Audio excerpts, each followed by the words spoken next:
చాలా చాలా సంతోషంగా నాకు ఉన్నది. ఈ యొక్క దినానికి పరిశుద్ధ బైబిల్ గ్రంథంలో నుండి ఒక వాక్య లేఖనాన్ని మనం చదువుకుందాం. మార్కు సువార్త పాఠంగా చదివినటువంటి వాక్య లేఖనంలో నుంచి మార్కు సువార్త 11వ అధ్యాయము నేను చదువుతాను, గమనించండి. 12వ వచనము. మరునాడు వారు బేతనియా నుండి వెళ్ళుచుండగా ఆయన ఆకలిగొని ఆకులు గల ఒక అంజూరపు చెట్టును ఆకులు గల ఒక అంజూరపు చెట్టును దూరం నుండి చూచి దాని మీద ఏమైనా దొరుకునేమో అని వచ్చెను. దాని ఎద్దుకు వచ్చి చూడగా ఆకులు తప్ప మరేమీ కనబడలేదు. ఏలైనగా అది అంజూరపు పండ్ల కాలము కాదు. క్రీస్తునందు ప్రియమైన సంగమా, ఈ పవిత్ర దినానికి మరి ఏర్పాటు చేయబడిన ధ్యానాంశము ఏమిటంటే అంజూరపు చెట్టు అనేటువంటి ఒక చక్కని విలువైన ధ్యానాంశము మీద మాట్లాడడానికి దేవుడు అలాగే సేవకుల ద్వారా నాకు అవకాశం ఇచ్చారు. గమనించినట్లయితే ఈ పవిత్ర కాలంలో, ఈ శిలువ శ్రమల దినాలలో, ఈ చివరి వారంకి మనము అత్యంత పరిశుద్ధమైన ఈ వారంలో ఉన్నాము. ఈ పరిశుద్ధ వారంలో మంచి శుక్రవారానికి, శిలువను సమీపించే సమయానికి మనల్ని మనం ఎలా సిద్ధపరచుకోవాలి, మన జీవితాలను ఆయనకు ఎలా సమర్పించుకొని ఆ శిలువ మరణము ద్వారా మనము కూడా మన పాప శాప జీవితముల నుండి మరణించి మరలా తిరిగి పునరుత్థాన దినానికి ఏ రీతిగా ఆయనతో నూతన జన్మానుభవం పొందాలో తెలుసుకోవడానికి ప్రతి దినము ఒక ప్రత్యేకమైనటువంటి ధ్యానాంశం ద్వారా ఈ యొక్క పవిత్ర ఆలయాలలో మాట్లాడుతూ ఉంటారు. గమనించినట్లయితే ఈ భూమి మీద ప్రాముఖ్యంగా పరిశుద్ధమైన ఈ బైబిల్ గ్రంథంలో కూడా అత్యంత విలువైనటువంటి 3 వృక్షాలను గురించి మాట్లాడుతూ ఉంటారు. మొదటిదిగా మనం చూసినట్లయితే ఒలీవ చెట్టు.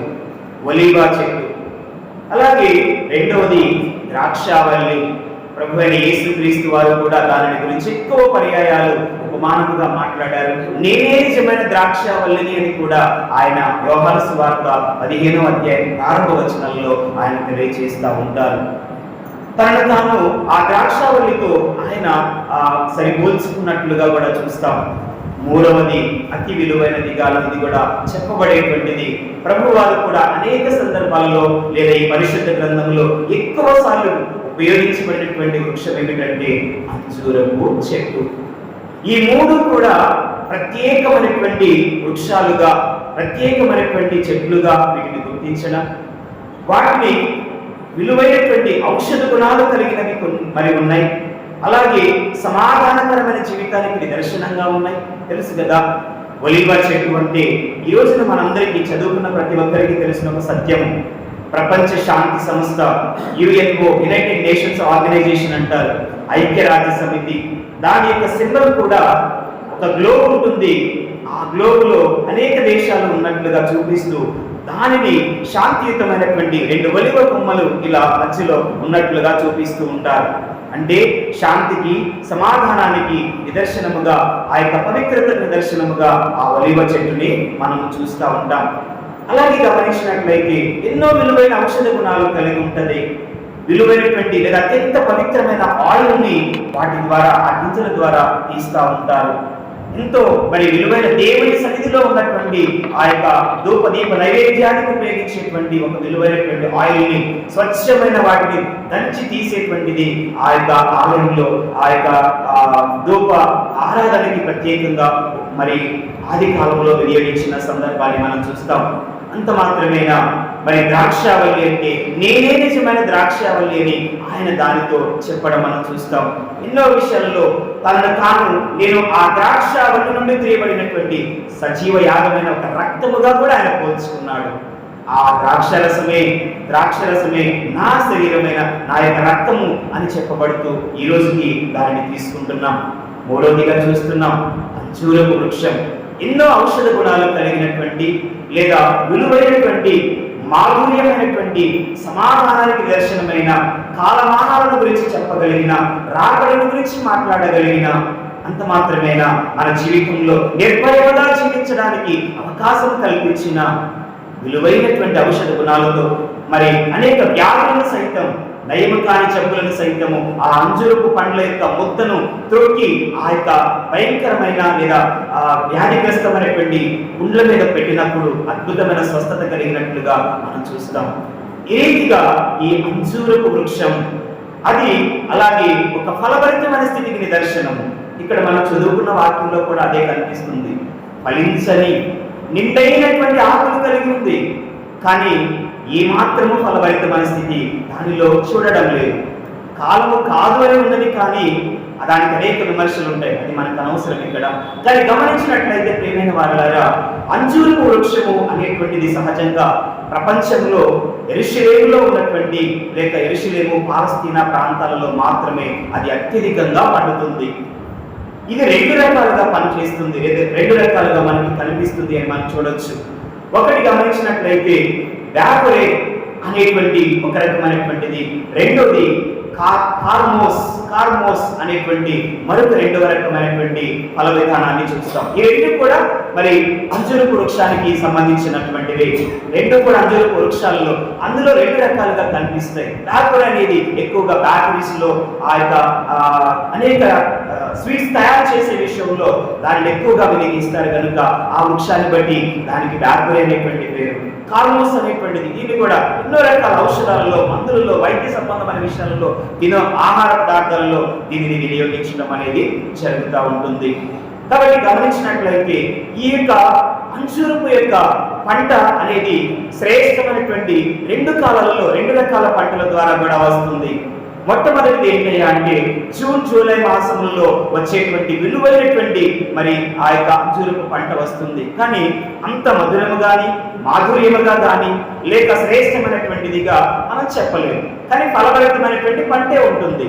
కానీ దానికంటే కూడా రెండవ పంట ఉంటుంది కదా, ఆగస్టు సెప్టెంబర్ మాసంలో వచ్చేటువంటిది చాలా మధురమైన, రుచికరమైన, శ్రేష్టమైనటువంటి లేదా అత్యంత విలువైనటువంటి విధానాన్ని, పాఠాలను లేదా అంశాలను తెలియజేసేదిగా మనకి కనిపిస్తూ ఉంటుంది.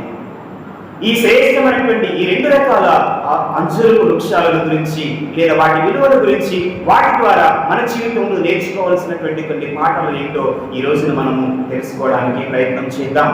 ప్రాముఖ్యంగా గమనించినట్లయితే ఈ అంజూరపు వృక్షానికి మొట్టమొదటిగా ఇది ఈ రోజు మాత్రమే కాదు, ఆది పితరులైన అవ్వా ఆదాముల జీవితంలోనే దాని ప్రత్యేకతను గుర్తించిన స్థితిని మనం ఎరుగుదము కదా.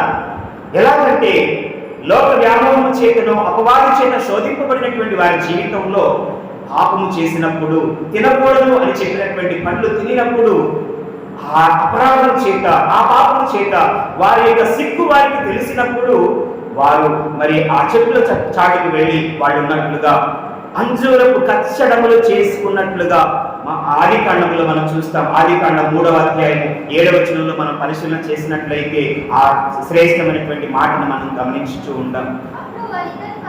అప్పుడు వారిద్దరి కన్నులు తెరవబడిను, తాము దిగంబరులమని తెలుసుకొని, చూసారా, అంజూరపు ఆకులు పుట్టి తమకు కచ్చడములను చేసుకొని. హల్లెలూయా. కేవలం ఈ రోజున ప్రత్యేకంగా దీని గురించి చెప్పుకోవడం కాదు, ఆది పితరులైనటువంటి మొట్టమొదటి దేవుని సృష్టిలో భాగమైనటువంటి వారు దేవునికి వ్యతిరేకముగా చేసిన అపరాధమును బట్టి వారి యొక్క నిజస్థితి లేక వారి మహిమ వస్త్రములు వారికి పోయినది గ్రహించినప్పుడు, వారి సిగ్గు వారికి తెలిసినప్పుడు వారి జీవితంలో మరి ఈ అంజూరపు వృక్షాలు చాలా పెద్దవిగా, మరి ఇలా మన ఈ చేయి ఎలాగైతే ఉంటుందో ఇలాగ ఒక రకమైన చెట్టు ఏమో 3 భాగాల చీలికలతో ఉంటుంది, ఒకటి 5 రకాలైనటువంటి చీలికలతో ఉంటుంది, 2 రకాలుగా ఉంటాయి అన్నమాట. ఆ యొక్క పెద్దగా ఆకులు ఉంటాయి. ఆకులను మరి వాటిని సరి చేసుకొని లేదా వారిని కచ్చడములుగా చేసుకొని ఉపయోగించారు. వారి యొక్క దేహపు స్థితి, వారి సిగ్గును కప్పుకోవడానికి వాటిని వినియోగించారు. అంటే వారి యొక్క మరి దీనస్థితి నుంచి కానీ లేదంటే వారి యొక్క ఒక అవమానకరమైన స్థితిని కప్పడానికి ఆ అంజూరపు వృక్షాలు, ఆ యొక్క ఆకులు ఉపయోగపడినట్లుగా మనం మొట్టమొదటి కాలంలోనే చూస్తూ ఉన్నాం. అంత మాత్రమేనా ప్రియమైన వారిలారా, ఈ రోజున ఆ తర్వాత కాలంలో ఇశ్రాయేలు జనాంగాన్ని గురించి ఇశ్రాయేలు ప్రజలను గురించి, ఇశ్రాయేలు సాదృశ్యముగా ఈ అంజూరపు వృక్షాన్ని దేవుడు సెలవిస్తూ ఉంటున్నాడండి. హల్లెలూయా.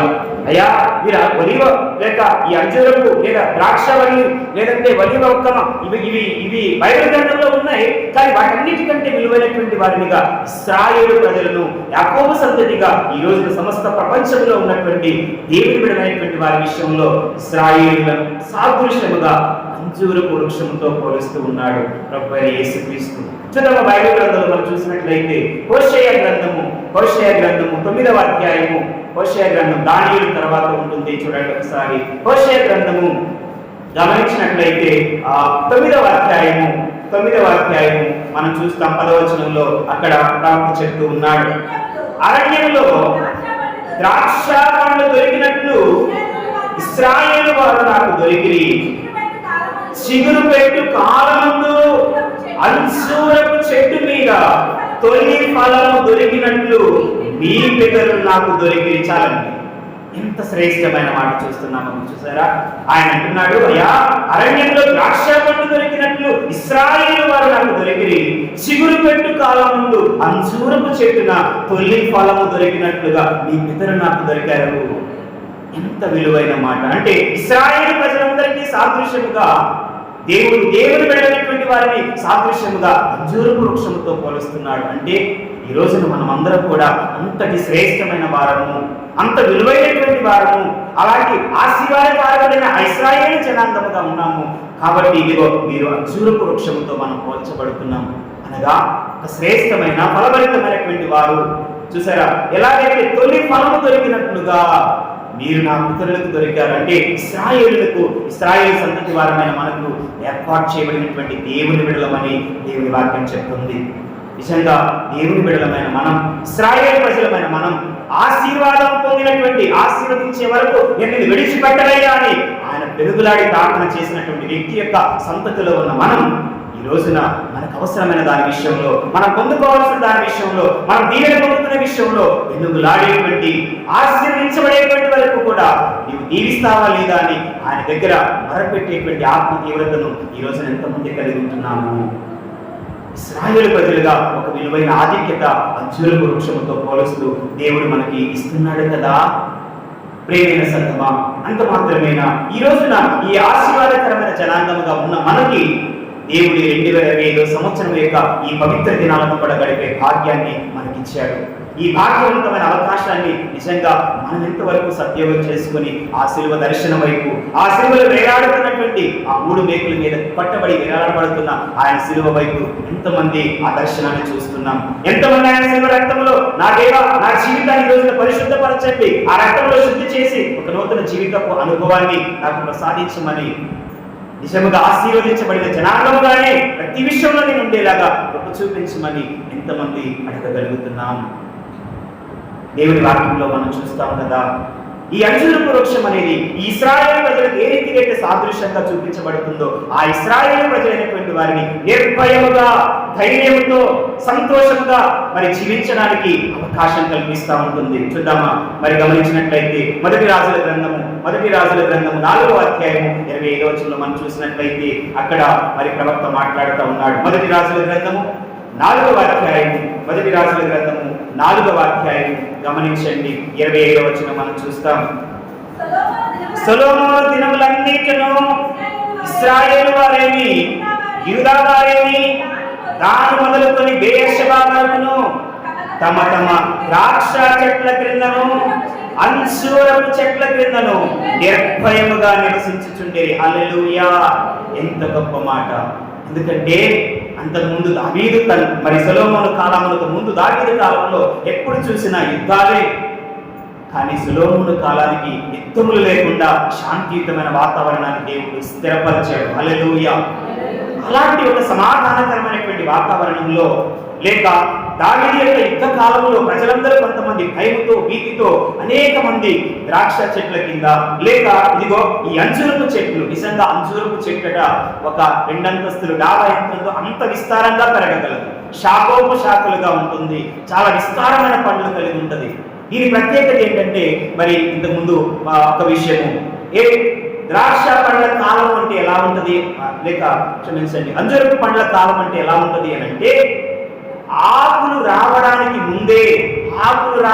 ముందే అంజూరపు పండ్లు వస్తాయి. పండ్ల కాలం ముందు ఉంటుంది, విస్తారంగా ఫలిస్తుంది, విపరీతంగా గుత్తులుగా అది కాయలు కాస్తుంది అనమాట. ఆ కాయలు కాసిన తర్వాత ఆ పండ్ల కాలం సమీపం అంటే ముగిసే సమయానికి విస్తారంగా మరలా తిరిగి ఆకులతో అది నిండిపోతా ఉంటుంది. దాని స్వభావం అది.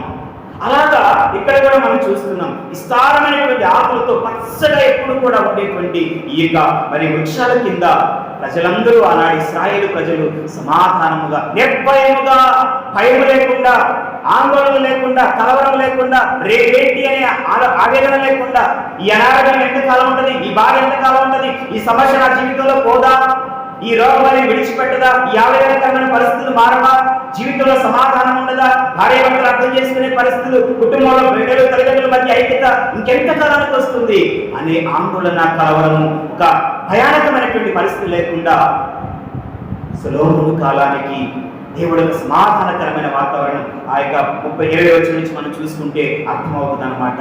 ఒక సమాధానకరమైన వాతావరణాన్ని ఏర్పాటు చేసి ప్రజలందరూ కూడా నిర్భయులుగా, సంతోషముగా, ఆనందకరముగా జీవించేటువంటి విధంగా ఈ అంజూరపు వృక్షాల కింద, ద్రాక్షవల్లుల కింద నివసించడానికి దేవుడు గొప్ప ఆధిక్యతను ఇశ్రాయేలు ప్రజలకి కలిగిస్తా ఉంటున్నాడు.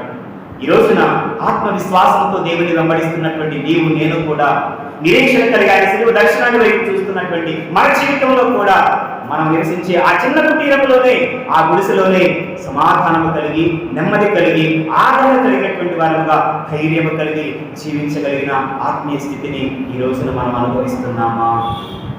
ప్రశ్నించుకుందాం. ప్రియమైన సంగమా, కొనసాగుతున్న మానవ జీవితంలో ఎన్నో సంవత్సరాలు మన జీవితంలో గతించిపోతున్నాయి. కానీ భయంతో, కలవరంతో, ఆందోళనతో కూడినటువంటి దినాలు మాత్రం మన జీవితంలో వదిలిపోవడం లే కదా, విడిచిపెట్టడం లే. ఎప్పుడు ఏదో ఒక దాని గురించిన ఆందోళన, కలవరమే. అన్నీ బాగుంటే కొన్నిసార్లు ఏమో ఇంకేదో కావాలనేటువంటి తపన, ఇంకేదో కావాలంటే ఆరాటం, అది పోతుండే కదా. ప్రేమైన వారుగా గమనించండి, దేవుడు సెలవిస్తున్నాడు కదా. మరొక అంశం, ఇశ్రాయేలు ప్రజలకు సాదృశ్యంగా అంజూరపు వృక్షాన్ని చెప్తూ ఉన్నాడు. అలాగే నిర్భయంగా జీవించేటువంటి అవకాశం ఇశ్రాయేలు ప్రజలకి ఆ అంజూరపు వృక్షాల క్రిందే అవకాశం ఇస్తున్నాడు. అంత మాత్రమేనా, ఇలాంటి నిర్భయంగా జీవించే వాళ్ళు సమాధానముతో, నెమ్మదితో, ఏమండి నిర్భయంగా ఎప్పుడు ఉంటారు? భయం లేనప్పుడేగా, సంతోషంగా ఉన్నప్పుడేగా, ఆరోగ్యంగా ఉన్నప్పుడేగా, ఆనందంగా ఉన్నప్పుడే కదా ధైర్యంగా ఉంటారు. మిగతా టైంలో ఉండలేము. కాబట్టి అలా నిర్భయంగా ఉండేటువంటి వారి జీవితంలో ఒకవేళ ఏదైనా శోధన వచ్చినా, ఏదైనా బాధ కలిగినా, ఆవేదనకరమైన పరిస్థితులు వచ్చినా, ఆందోళనకరమైన రోగములు వచ్చినా, వాటన్నిటి విషయంలో మరలైన నీకు ఆదరణ కలిగించేది లేదా స్వస్థతను కలిగించేవాడిగా మరలైతో ఈ అంజూరపు వృక్షాన్ని సాదృశ్యంగా దేవుడు చూపిస్తున్నాడు. చూద్దాము బైబిల్ గ్రంథంలో మనం చూసినట్లయితే 2వ రాజుల గ్రంథంలో తెలిసిన విషయమే. 2వ రాజుల గ్రంథం 20వ అధ్యాయము 7వ వచనంలో మనం చూసినట్లయితే 2వ రాజుల గ్రంథం 20వ అధ్యాయం 7వ వచనంలో యెషయా అంజూరపు పండ్ల వద్ద తెప్పించి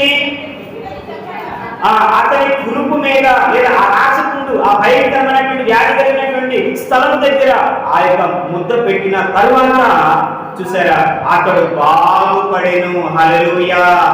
ఎంత గొప్ప మాట చూసారా.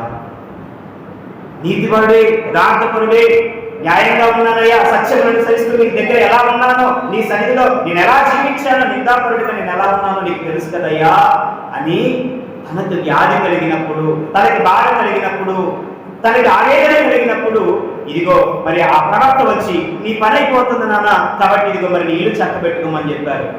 ఈ రోజున ప్రార్థన చేస్తున్నామని కాదు, కానీ నేను ఎప్పుడు ఒక మాట చెప్తాను, బాధ కలిగినప్పుడు, బలహీనత వచ్చినప్పుడు, సమస్య వచ్చినప్పుడు, శోధనతో ఉన్నప్పుడు చేసే కన్నీటి ప్రార్థన, లోబడే ప్రార్థన, విధేయత కలిగిన ప్రార్థన, అది పోయిన తర్వాత, స్వస్థత పడిన తర్వాత, బాగుపడిన తర్వాత చాలా మంది జీవితంలో రాట్లే కదా, చాలా మంది జీవితంలో రాట్లా.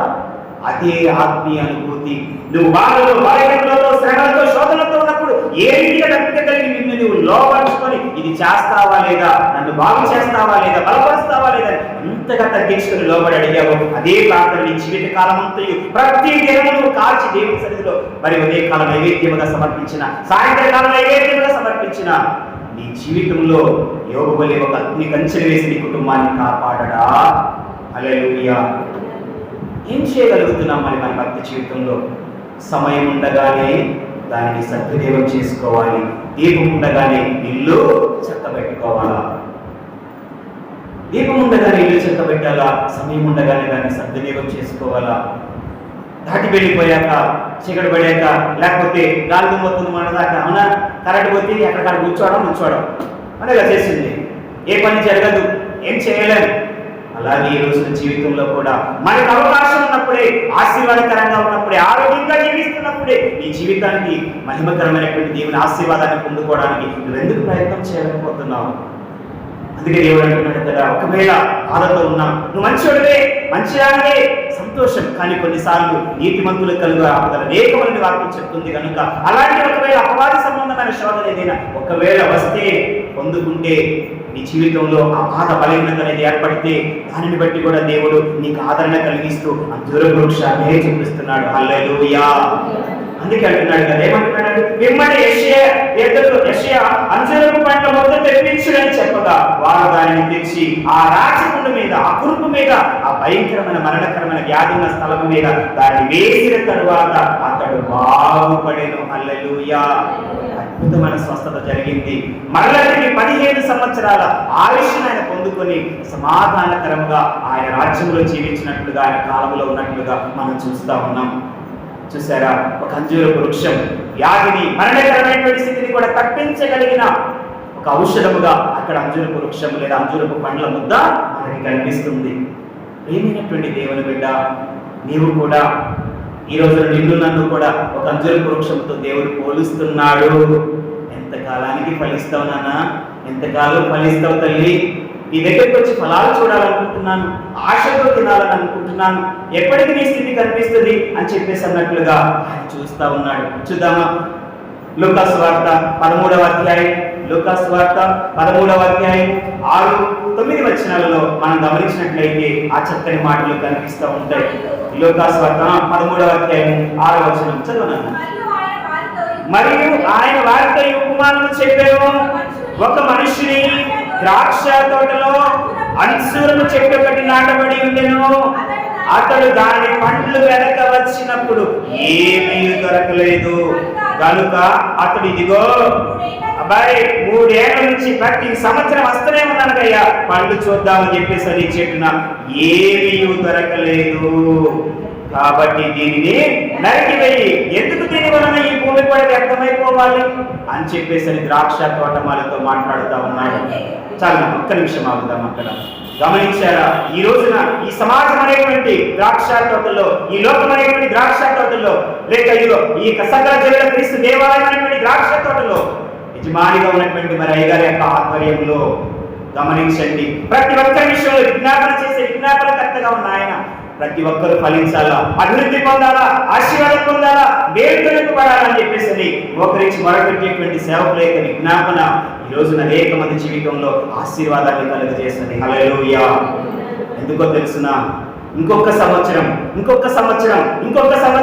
లేదా ఇంకో ఆరోగ్యం ఇవ్వండి, ఆదరణ ఇవ్వండి, స్వస్థత ఇవ్వండి, మేలు చేయండి అని దివారాత్రం మొరపెట్టేటువంటి విజ్ఞాపనకర్తలుగా సేవకులు పనిచేస్తుంటారు కనుక ఆయన అదే అంటున్నాడు, ఇదిగో ఈ సంవత్సరం వచ్చాను, పని లేదు, వచ్చే సంవత్సరం మరలా వచ్చాడట, 2వ సంవత్సరం అప్పుడు ఒక కాయ కనిపించలేదు, 3వ సంవత్సరం వచ్చినా కూడా ఏ మాత్రం ఫలభరితంగా సంఘం లేనప్పుడు, ఆశీర్వాదకరంగా లేనప్పుడు ఇదిగో ఆ యొక్క పరమ తండ్రి అయిన దేవుడు వచ్చి ఆ యొక్క తోటమాలిన అయ్యగారిని అడుగుతున్నాడు, 3 ఏళ్ల నుంచి వస్తున్నాను నాన్న, ఎవరైనా ప్రత్యేకమైన మార్గంలో ఉండి ఒక ఆశీర్వాదకరమైన బెట్టులో ఉంటారేమో అని చూస్తున్నాను బాబు, కుదరడలేదు అయ్యా, ఫలభరితమైన స్థితి నేను చూడలేకపోతున్నాను.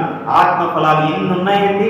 గల్తీయులకు రాసిన పత్రిక మరి 5వ అధ్యాయం 22వ వచనంలో మనం చూసినట్లయితే అక్కడ ప్రవక్త ద్వారా చెప్తూ ఉంటాడు కదా, 4వ అధ్యాయం 22వ వచనం నుంచి అవన్నీ మీరు చూసుకున్నట్లయితే ఇన్ని రకాలైన ఆత్మ ఫలాలు ఉన్నాయి. పౌలు గల్తీ సంఘానికి రాసిన 4:22 నుంచి మీరు చదువుకోండి. ఎన్నో రకాలైన ఆత్మీయ ఫలాలు ఉన్నాయి. వాటన్నిటిలో ఎంతగా మనం ఫలించగలుగుతూ సంఘానికి సహకారాలుగా, అభివృద్ధికి, ఆశీర్వాదానికి నిదర్శనముగా ఎంతవరకు ఆశీర్వదించయ్యా, దీవించయ్యా, మేలు చెయ్యా మాత్రమే కాదు కానీ ఇంకెన్నటికీ నీ జీవితం ఆశీర్వాదకరంగా నువ్వు ఉంటావు. ఎంతకాలానికి దీవెనకరంగా సంఘంలో నువ్వు ఉంటావు ఒక స్థానంలో. ఈ శిలువ శ్రమల దినాల్లో ఉన్న మనం ఆ శిలువను అధికంగా సమీపించడానికి అత్యంత పరిశుద్ధ వారంలోకి ప్రవేశించాం కదా. శ్రేష్టమైన ఆత్మఫలాలతో ఎంతమంది మనం సమీపిస్తున్నాం.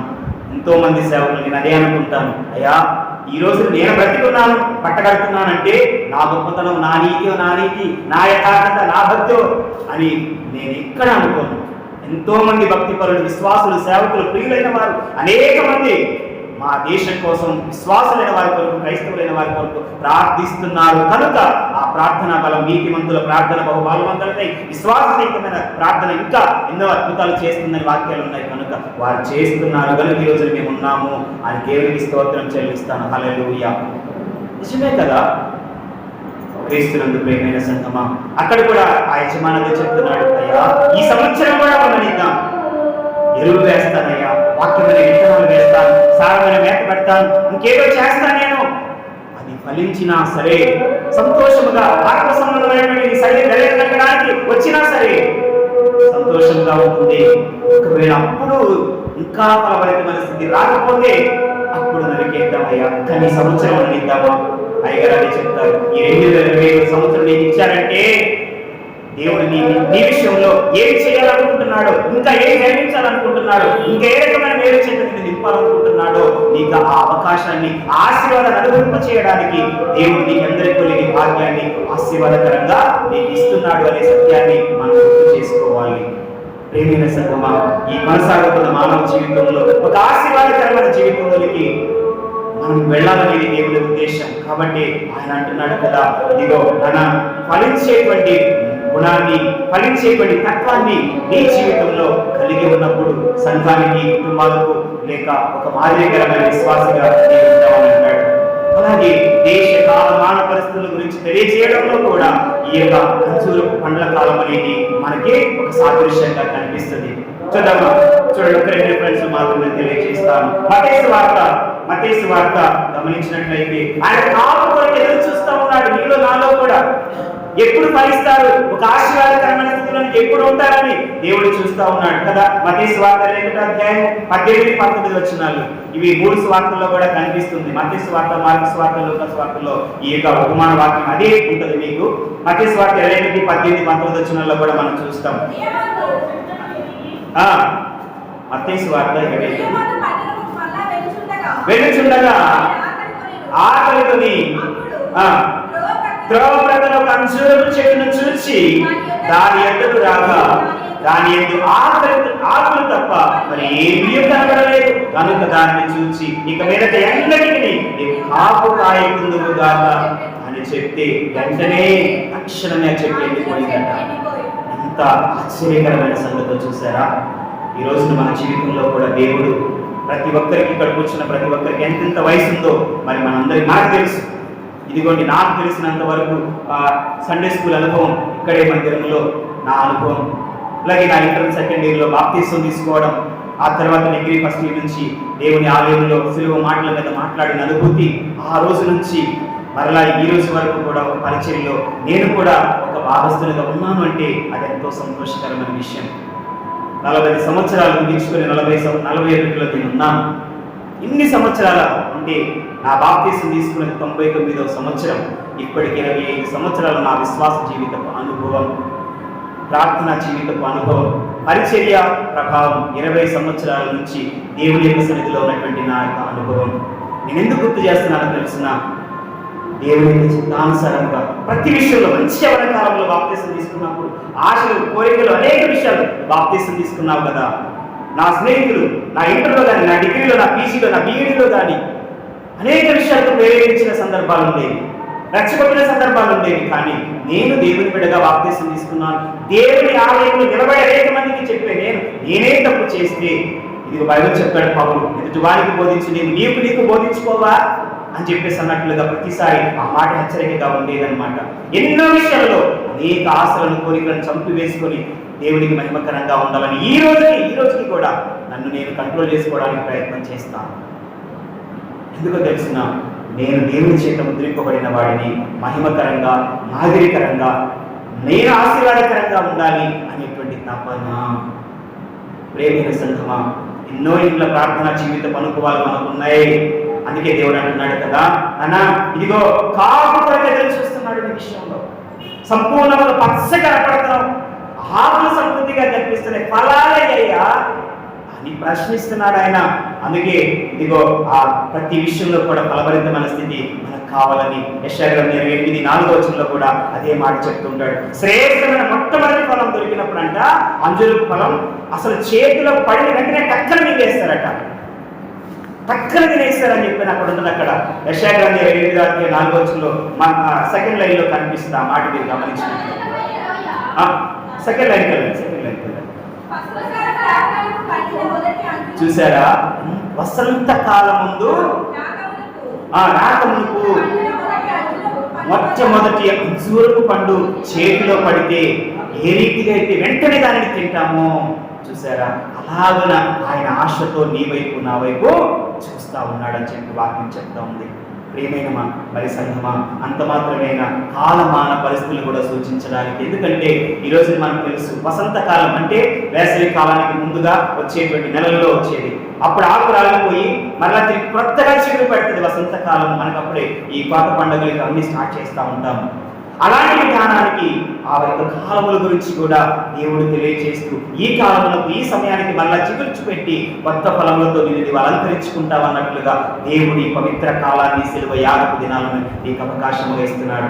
ఆ మాట మనకి మత్తయి సువార్త 24:32-34 ఆ మాట కనిపిస్తూ ఉంటుంది. మత్తయి సువార్త 24:32-34 ఆ మాటలు కనిపిస్తే వసంత కాలముల గురించి, ఆ కాలంలో ఫలభరితమైనటువంటి జీవితాలను గురించి, కాలమాన పరిస్థితులను సూచించే విషయాలను ఈ వాక్యంలో మనం చూస్తున్న అవసరం లేదు నాన్న. అంత మాత్రమేనా, ఈ రోజున దేవుని జీవితంలో ద్రాక్ష తోటలో, ఈ లోకమనే ద్రాక్ష తోటలో, ఈ సమాజం అనే ద్రాక్ష తోటలో శ్రేష్టమైన అంజూరపు చెట్టుగా నిన్ను నాటి ఈ సంవత్సరం అని నీ జీవితంలో ఎన్నో సంవత్సరాలు నడిపిస్తూనే ఉన్నాడు.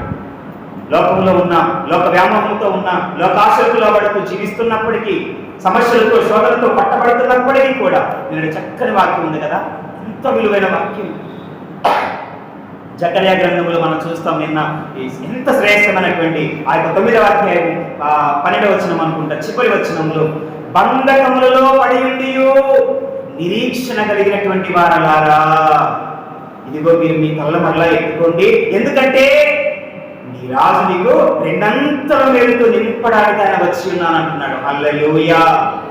బంధకాలలో, బాధలో, శ్రమలో, శోధనలో, ఎన్నో రకాల పరిస్థితులు నీవు ఉన్నప్పటికీ మరలా ఈ 2025 సంవత్సరానికి నిరీక్షణతో, విశ్వాసంతో ఈ పవిత్ర కాలాన్ని అనుభవిస్తూ ఆ సిలువ వైపు చూస్తున్న నా ప్రియ కుమారుడా, నా ప్రియ కుమారి, నేను ఈ సంవత్సరము ఈ తలెత్తుకో, సంతోషంతో ప్రవేశించు, నేను నీకు రెండంతల మేలు కలుగు చేస్తాను అంటున్నాడు. ఆమేన్, హల్లెలూయా. ఎంత గొప్ప నిరీక్షణ. అటువంటి విశ్వాసంతో మనం కొనసాగడానికి ప్రయత్నం చేద్దామా? చివరిగా అంజూరపు వృక్షం అనేది, దాని ఫలాలు అనేది, దాని నుంచి వచ్చేటువంటి శ్రేష్టత అనేది మధురమైనది, విలువైనది, శ్రేష్టమైనదిగా చెప్పబడుతుంది వాక్యం. ఎందుకో తెలుసునా, అలాంటి ఒక విశ్వాసిగా, ఒక దేవుని బిడ్డగా, రోషము కలిగిన భక్తి ప్రార్థన జీవితాన్ని కలిగిన నీవు సమాజంలో, సంఘంలో నీ నుండి ఒక మధురమైన ఫలాలను, మధురమైన మాధుర్యమైనటువంటి జీవితాన్ని దేవుడు కూడా ఆశిస్తా ఉన్నాడు. లోకంలో ఎన్నో చెట్లు ఉన్నాయి. చివరిగా ఆ యొక్క ఒక్క మాట చూపించి ముగిస్తాను. న్యాయాధిపతుల గ్రంథంలో ఆ మాటలు కనిపిస్తాయి. న్యాయాధిపతుల గ్రంథము 9వ అధ్యాయంలోకి మనం వెళ్ళినట్లయితే ఆ మాటలు కనిపిస్తాయండి. చూద్దాం ఒక్కసారి. అక్కడట ఈ లోకంలో ఉన్నటువంటి చెట్లన్నింటికీ కూడా ఒక పోటాపోటీ వచ్చింది. ఎందుకంటే ఈ రోజుల్లో మనుషులకు వచ్చినట్టు అనమాట, రాజకీయ నాయకులకు వచ్చినటువంటి పరిస్థితి ఏంటంటే నేనా అన్నట్లుగా అక్కడ రకరకాల చెట్లు ఉన్నాయి. ఒలివ చెట్టు ఉంది, ద్రాక్ష చెట్టు ఉంది, లేక ముళ్ళ కంచి చెట్టు ఉంది, తర్వాత అంజూరపు చెట్టు కూడా ఉంది. హల్లెలూయా. గమనించినట్లయితే ఆ మాటలు మీకు దాదాపుగా చూస్తూ ఉంటామండి. 9వ అధ్యాయం 7 నుంచి మీరు చూసుకుంటే మీరు చూడండి, నేను చదవడం లేదు. 9వ అధ్యాయం 7వ వచనం నుంచి దాదాపుగా 15వ వచనం వరకు మీరు చదువుకుంటే ఆ శ్రేష్టమైన మాటలు కనిపిస్తాయి అన్నమాట. అక్కడ అనేక చెట్లు ఉన్నాయి. అయ్యా ఇదిగో మాకు రాజుగా ఉండవా అని చెప్పేసి పిలుస్తున్నారు. ఏవి? వృక్షాలన్నీ కలిసి అన్నమాట. వృక్షాలన్నీ కలిసి మాకు రాజుగా ఉండొచ్చు కదా, మాకు నాయకుడిగా ఉండొచ్చుగా, లేదా నాయకుడిగా ఉండొచ్చుగా అని చెప్పేసి అని వాళ్ళు ఆ చెట్లన్నీ కూడా కలిసట ఒక చోట పోగయ్యి ఇదిగో ఒలివ చెట్టు దగ్గరికి వచ్చే మొట్టమొదటిగా, ఇదిగో నువ్వు చాలా విలువైన దానివి కదా, పవిత్రమైన దానివి కదా, గొప్పగా చెప్తారు కదా, కాబట్టి ఇదిగో మీకు నువ్వు మాకు రాజుగా ఉండొచ్చుగా అని అడిగింది. ఏమంటుందో తెలిసిన చూసారా? చూడండి, పైన లైన్ లో చూస్తాం. ఒలివ చెట్టును అడగగా మమ్మల్ని ఏడుమని ఒలివ చెట్టును అడుగుగా, ఒలివ చెట్టు దేవుని మానవులను దేని వలన నరులను సన్మానించుదురో ఆ నా తైలమును ఇయ్యక మాని చెట్ల మీద రాజులై ఉండి ఇటు అటు ఊటకు నేను వచ్చేదనా అని వాటితో చెప్పాను. చూసారా? ఈరోజు రాజకీయ నాయకులు, దేశంలో నాయకులు అలాగే ఉంటారు. ఇంటికొస్తే ఇంటికి వస్తారు కదా, ఎన్నికలప్పుడు చూడాలి అలా వ్యవహారం అనమాట. జనాలని తక్కువ కాదు. మనమేమో ఆ టైంలో నుంచే మనం ఊగుతాం కదా. ఎటు అయ్యా ఇగో ఈడొత్తర వచ్చి మరి ఓటు మాదే, అయ్యా మందే పార్టీ, అయ్యా నీకే ఓటు వేస్తాం అంటాం. ఆడ దగ్గర తీసుకునే కాను తీసుకుని జేబులో పెట్టుకుంటాం. ఇటు నుంచి ఈడొత్తరు, మళ్ళీ ఆడొచ్చిన తర్వాత అన్నయ్య మనే పార్టీ అన్నయ్య మనం అసలు తిరగలేదనే అంటాం. ఇటు వస్తాం, ఆడిచ్చే కాను తీసుకుని ఇటు పెట్టుకుంటాం. రెండింటికి గప్చిప్గా ఇంట్లో పెట్టి మనకి ఇష్టమైన వాడికి మనం ఓకే ఫ్లాట్ ఇటు. చాలా మంది జీవితంలో ఇలాగే ఉంటుంది, దయనీయమైన పరిస్థితులుగా ఉంటున్నాయి. ఇక్కడ చూసారా? నా గొప్పతనాన్ని మాత్రమే తగ్గించుకోవడం ఇష్టం లేదన్నట్లుగా ఏమంటుందో తెలిసిన దేవునిని మనుషులందరినీ, అదే నేను చెప్పాను, ఒలివ చెట్టు పవిత్రమైనది, దాని ఆయిల్ కూడా పరిశుద్ధంగా వాడతాం మనం. దేవుని దీప నైవేద్యంలో ఆ రోజున మరి పాత నిబంధన కాలంలో యాజకులు వెళ్ళి స్వచ్ఛంగా దంచి తీసిన ఆయిల్ని ఆ యొక్క దీపారాధనకి, ఆ యొక్క 7 ఉంటది కదా దీప ప్రతిమ ఉంటది, ఆ దీపస్తంభానికి వినియోగించేవాడు. ఎంత విలువైనటువంటి ఆధిక్యత! ఇంత ఆధిక్యత కలిగి, పవిత్రత కలిగి, పరిశుద్ధత కలిగిన ఆయుల్ని ఇవ్వకుండా నేను వచ్చి మీ దగ్గరికి వచ్చి మిమ్మల్ని ఆడటానికి అటు ఇటు ఊగడానికి నేను రావాలయ్యా, నా వల్ల కదా మానిన భయం. ఏమండి? తరువాత వృక్షాన్ని దగ్గరికి వచ్చారు.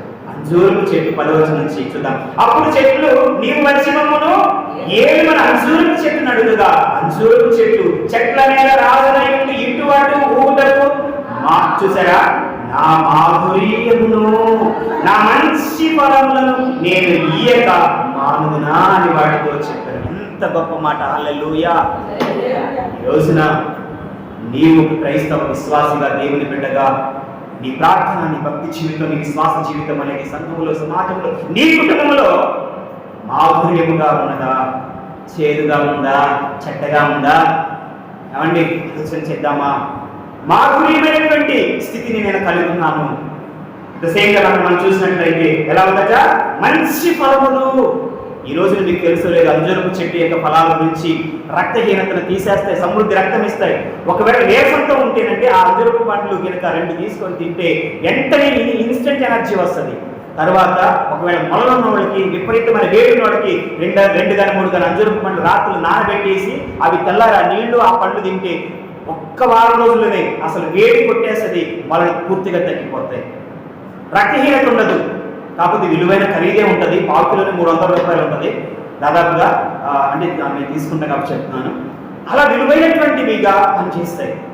ఈరోజు ఎన్నో రకాల ఔషధ గుణాలు కలిగినటువంటి, ఆరోగ్య రీత్యా గర్భసంచి లోపాలు తీసేస్తుంది, ఎన్నో రకాల పురుష సంబంధమైన వ్యాధులు లేకుండా చేస్తుంది, ముసలితనం తొందరగా రాకుండా.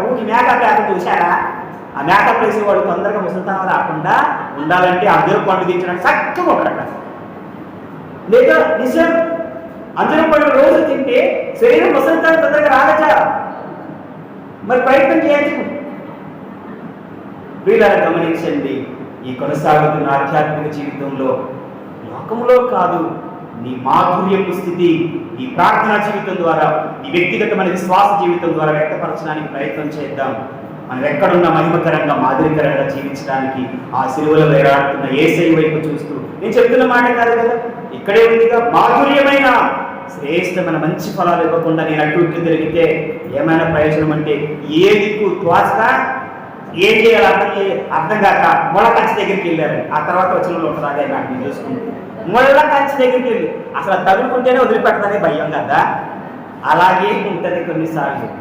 ప్రియమైన దేవుడి బిడ్డలారా, ఈ రోజున మానవ జీవితంలో మనం అందరము కూడా దేవుడు యథార్థమైన భక్తితో, నమ్మకమైన నీతి నిజాయితీ కలిగిన ప్రార్థనా జీవితం ద్వారా ఈ శ్రేష్టమైన అంచులకు చెట్టు వలె దేవుడు సంఘంలో, సమాజంలో నిన్ను పోలుస్తున్నాడు. విలువైన ఆధిక్యత కలిగిన ఇశ్రాయేలు ప్రజలతో అంజూరు వృక్షాన్ని పోలుస్తున్నాడు. ఆరోగ్యాన్ని కలిగించేది, ఆయుష్ పెంచేది, శరీర సౌందర్యాన్ని పెంచేది, సమాధానానికి, ధైర్యాన్ని పుట్టించేదానికి నిదర్శనముగా అంజూరు చెట్టును దేవుడు చూపిస్తున్నాడు. అలాంటి విలువైనటువంటి అంజూరు వృక్షముగా నిన్ను చూపిస్తున్నాడు. నీవు నేను కూడా ఈ రోజున మనము ఉంటున్న మన పరిధిలోనే, మన సంఘములోనే, మనం వచ్చేటువంటి స్థలములోనే మాధుర్యమైన మహిమ కలిగినటువంటి ఫలాలతో మనము జీవించడానికి దేవునికి ఈ సంవత్సరము సజీవ యాగంగా మనల్ని మనం సమర్పించుకుందాం.